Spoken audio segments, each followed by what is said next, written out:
I'm such a badass. There's hardly anything that I'm scared of. Really. I can even watch a horror movie when I'm all alone at home.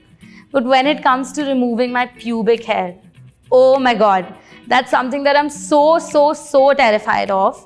And you know what? People seem to think that the only way you can maintain hygiene for your vagina, vulva, or the penis is by removing your pubic hair.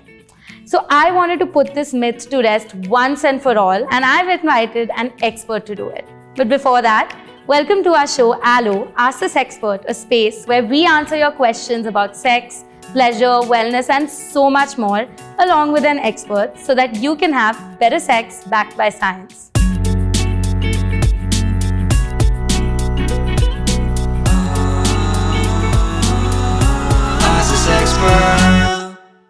I'm so excited to welcome back expert Kanusha, who's an in-house therapist with Allo Health, to discuss a little bit more about this topic at length. Hi Kanusha, how are you doing today? I'm doing very well, Artika, and I really like that every week you have something so interesting, which is different but also kind of similar to the other topics. It's really nice.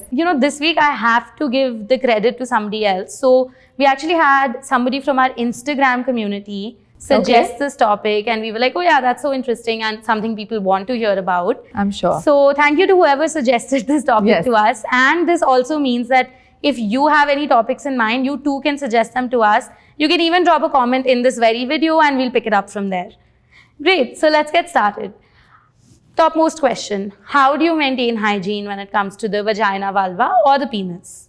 Okay, so the vaginal area, right? I mean, first of all, the vagina is actually a self-cleansing organ, so you don't really have to do much in that context. Yeah. But otherwise, it's just, maybe just using room temperature or lukewarm water to clean, but not ensuring you sort of stuff water inside or just be rough. Right. Genital areas in general are very sensitive, fragile areas, right? So just using lukewarm water, no soaps, no detergents, no fancy foams and washes and all of that, unless prescribed by the doctor. Right, absolutely. So ensuring you wear clean underwear, not overusing something, or ensuring they're washed well. So these are a couple of things for a female, for the vaginal area hygiene. For penises, you have circumcised and uncircumcised. Yeah. So a circumcised penis is where the foreskin's been removed. So there it's just, again, just using normal water, regular washing, nothing specific. For uncircumcised penises, which means they still have the foreskin on, it's advised to maybe once in a week or so, pull the foreskin down, again, with just normal, comfortable water, just wash, cleanse the area below the penis head.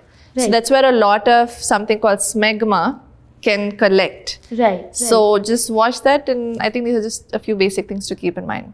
Yeah, I'm surprised at how there's a booming industry of femme hygiene washes that don't actually tell you that you don't need to use them if everything is functioning fine with your vagina and the vulva, right? Exactly. And like you said, you mentioned clean underwears. Even harsh detergents on underwears can cause... Yes, precisely.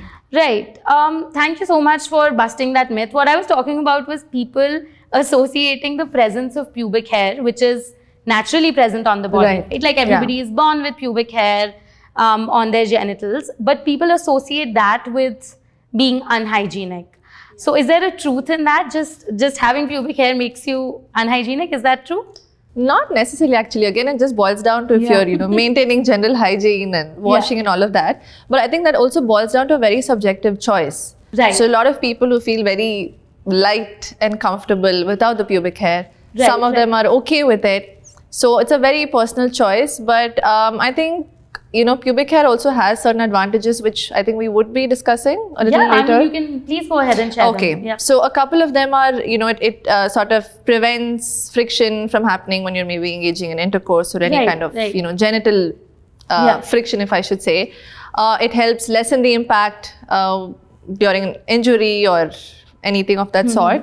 Again, maintains hygiene to a certain extent. It has pheromones. Right. So again, these are a few things, but boils down to a personal choice, like I already mentioned. Yeah, but I still want to use this platform to say that your pubic hair is not useless. You don't have to believe me. The expert is saying it. It's definitely not. Yes.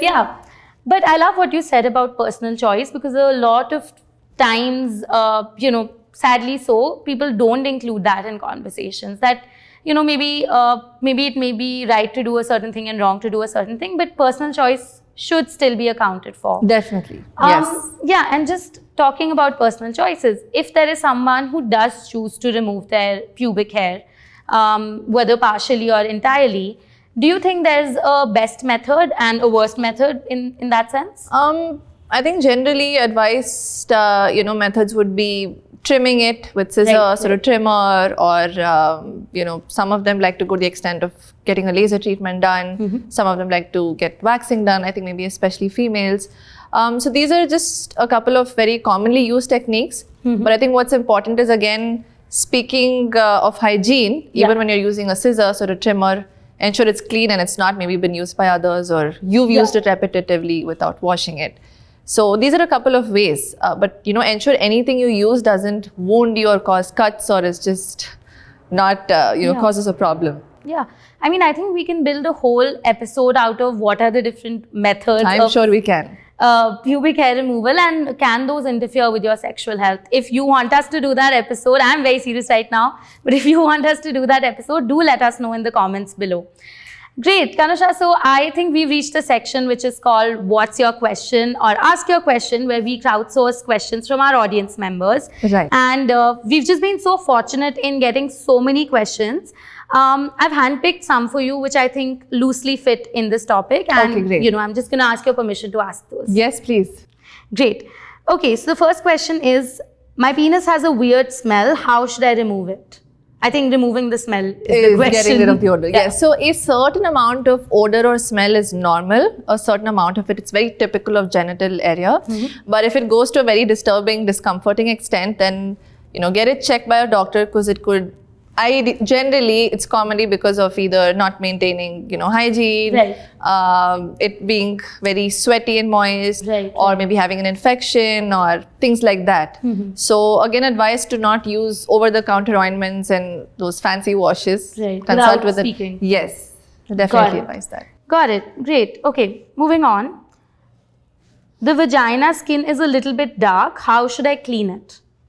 That again is actually quite normal and very common. So because of certain hormones around that area tends to darken a bit. Okay. But absolutely nothing to worry about. But if some people are very particular of the appearance, again, please consult with a dermatologist, and they will advise you of what suitable treatment could be, or other suitable methods could be.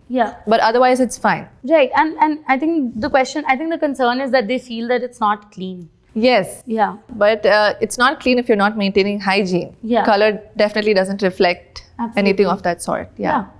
Great. Okay, last question for the day. How many times should I wash my penis in a week?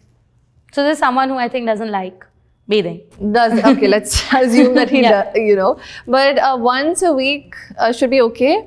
Once a week, week and a half. Definitely don't overdo or just underdo anything. So I think just sticking to once a week is fine. And like I've already reiterated, don't use detergents or soaps or fancy washes. Stick to normal, usual water. That's it. Great. So I hope that everybody who sent in their questions has got the answers you were looking for. And thank you, Kanusha, for taking us through such a quick ride and such a quick trip on all of the hygiene, cleanliness, pubic hair things that people needed to know. Is there anything that you want to add here? I think you've covered all of it, Artika. So thank you so much for addressing half of the issues. I think the other half was what the viewers did. So thank you. Great, amazing. So that brings us to the end of today's episode. We're loving everything that you're saying. Again, please send us topic suggestions. We're not out of suggestions for the topics, but we would love to hear what you all have to say. We love reading your comments and emails. A lot of you love sending us emails, so thank you for that again. I will be back very soon with another topic. And until then, keep watching all of the old episodes in case you haven't, and I'll see you very soon.